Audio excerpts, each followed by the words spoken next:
Hello, everyone. Welcome to Durrett's Take. It's that time of the week to go over my NFL predictions for this week. So let's get started with the Thursday Night Football game night between the Bills, who are 5.5 point favorites, and the Texans.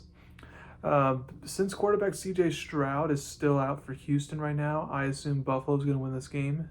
Now, since Buffalo has not been good on the road this year and they don't have a good rush defense, I can see this is where Houston can try to keep it close with their good defense. I don't think the Bills are going to run away with it, although it wouldn't surprise me, but I don't think they're going to run away with it.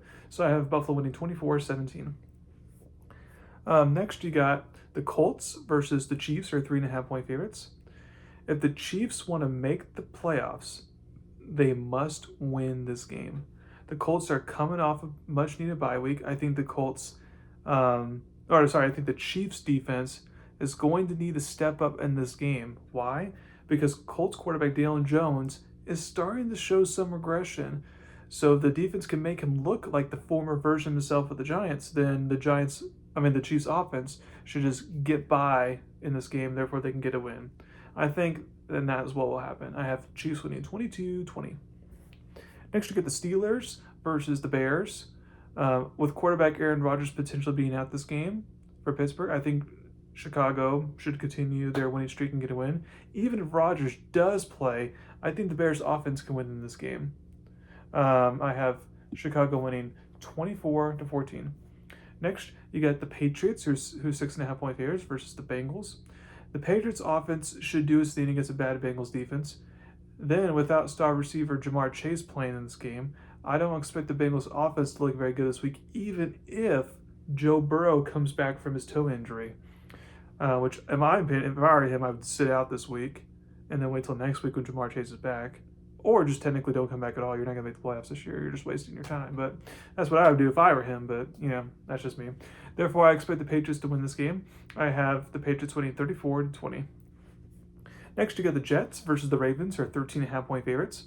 It was not great, if you're a Ravens fan, to see them struggle against the Browns last week. But I do think this is a good bounce back game for Lamar Jackson, assuming he plays, because he's not 100% right now and he's questionable. But since the Jets play hard, maybe they can keep this game competitive, but we'll see a veteran Tyrod Taylor, being the Jets' new quarterback, we'll see that, has a factor on anything. But I have Baltimore winning 28-17. Next, you got the Seahawks, are 13.5 point favorites, versus the Titans. After the Seahawks came up short in a big game last week, I expect them to bounce big, against one of the worst, I would say the worst team in the league right now. So I have Seattle winning 38-9. Next, you get the Vikings versus the Packers, which are 6 point favorites. Green Bay's offense finally started to look pretty good against the Giants last week. So does that mean have they figured some things out? I don't think so. The Giants' defense this year has been a disappointment and not that good. The Vikings' defense is better. So I think Green Bay may go back to struggling offense. But I will still take Green Bay to win this game because I don't trust Minnesota's offense right now with JJ McCarthy at quarterback. Green Bay's defense should control this game. So I have Green Bay winning 20-13. Next, you get the Giants versus the Lions, who are 10 point favorites. This is the classic bounce back game for Detroit after looking awful on offense last week, and they get a chance to face a Giants defense, like I mentioned earlier, that's not looking good right now. So they're winning 31-16.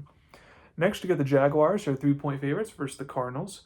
I can see plenty of things happening in this game. If I had to guess, I think that this would be a higher scoring game since both offenses could put up some points. I think Arizona would compete in this game, but with the Jags playing, for a potential playoff spot at this point, and Arizona not playing for much, I think the Jags will take care of business and win this game by the winning 31-27. Next, you get the Browns versus the Raiders, who are 4 point favorites. It's finally time for Shadir Sanders getting his first NFL start. This is a big game for him. Fans are giving him a pass for looking bad.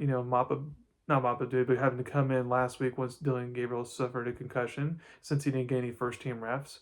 Which, fine, you won't give him a pass for that, fine. But in this game, however, if he looks bad against this Raiders defense after what we saw Monday Night Football, then that's a wrap on his chances of already being any future starter in the league. That's a wrap. I don't think he'll perform that well, in my opinion. But the good news for Cleveland is that I think Cleveland's defense is going to show out in this game. Because I feel like this is a game where the first of 14 points wins this game. But I think the Browns will get the win, either winning 16-13.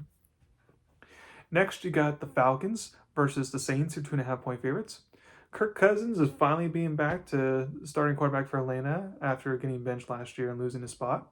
The question is, can he recapture some magic he had before he started to tail off last season? I don't think he can because he actually already did get one start this year, back at home against Miami.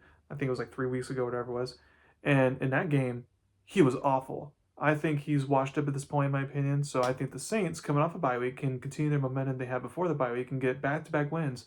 Although, in my opinion, if I were them, I would just not worry about winning this game and get a better draft pick because they need a quarterback, in my opinion. But that's just me. Either winning 19-13. Next, you got the Eagles, who are 3.5 point favorites, versus the Cowboys. It was nice for Dallas to look dominant after the trade deadline and the bye week, and then especially the tragedy that happened with Marshawn Nealon passing away. However, they dominated a bottom five team in the league. So I don't think things are going to go so smoothly in this game. Now, offensively, I know the Cowboys are good, but the Phillies defense, as we've seen in the last couple weeks, is on another level. And then I know Philly's offense is still in the struggling mode. So maybe with the defensive upgrades that the Cowboys have made recently, maybe that'll help them be competitive in this game. And I think this could be a game where it could look like the opener from week one, where it's a nice game, 24-20 type of game. So I'll take the Eagles, though, to make a clutch play to win this game. I have to win 24-19. Next, you get the Buccaneers versus the Rams, who are 7 point favorites on Sunday Football. After the Rams got big wins over the last 2 weeks, let's see how the Rams still have like that juice to keep the winning streak going. I think they will, in my opinion. Tampa's defense has been awful for most of the part this year, so I feel like even if Tampa does score a lot like they did against Buffalo last week, then LA can just outscore them for the win. So I have Rams winning 38-23. Then for Monday Night Football, you got the Panthers versus the 49ers, or 7 point favorites.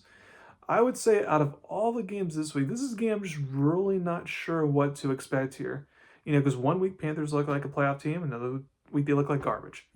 So for the 49ers, they have Brock Purdy being back from injury. And last week he played a good game, and the 49ers dominated, although it was bad Arizona defense. I think Carolina could be competitive this game, but I just like the 49ers at home to just find a way to win, and keep pace to be in the playoff mix. I have them winning 27-20. And also, before I did come out with my, not publicly, but I did come up with my updated NFL predictions. So let me pull that up real quick. So as of right now, in the AFC, if like based on how I feel like things are going to go by the end of the season, I think Denver is going to get the 1 seed. I think Denver and New England are going to tie, but Denver would just be where the 1 seed. So Denver get the 1 seed, New England get the 2 seed, both same record, and then I have the Colts getting the 3 seed. Then I have Baltimore getting the 4 seed, winning the division. So then for the three wildcard teams, I have the 5th seed being Buffalo, and then I have the 6th seed being Jacksonville. So then for that 7 seed spot, Steelers and maybe Texans will be in the mix, but to me, it'll really come down to Chiefs and Chargers. Which one? Because they already, the Chargers won back in week one, but they're obviously gonna play one more time, being in the same division. So if the Chargers wouldn't win that matchup, for example, then they would have the full-on tiebreaker, and therefore I think they would make the playoffs. But if the Chiefs win that game, then I think the Chiefs would make the playoffs. Which in that case, I feel like the Chiefs are going to beat the Chargers just because of the way their offensive line is right now. So I have the Chiefs getting that final wild card spot. Okay, so then for the NFC, I have Philly going to be the 1 seed, of course. Technically I have Philly and Rams tied, but Philly will have the tiebreaker there because of the head-to-head. So Philly 1 seed, Rams 2 seed, and then I have Detroit 3 seed. Then I have Tampa 4 seed. So then for the wildcard teams, this is where it gets interesting. I have Seattle as the 5th seed, and then I have San Francisco as the 6th seed. So you get 3 teams from the NFC West there. And then for the last spot, it's basically, Carolina could be in the mix, but it's basically between Chicago and Green Bay, which is crazy to think about. But I actually think that's going to go, I wouldn't say this weeks ago, but I just think that's actually going to go to Chicago now, because Green Bay's just too inconsistent for me. So therefore, again, I have Chicago getting that final playoff spot there. So that's just a little bit tidbit for you. I'll come out with more updated predictions over the next couple weeks. So stay tuned for that. But thank you very much for listening to my podcast today. Please subscribe to my channel and tell me about me. Thank you very much. You have a wonderful day.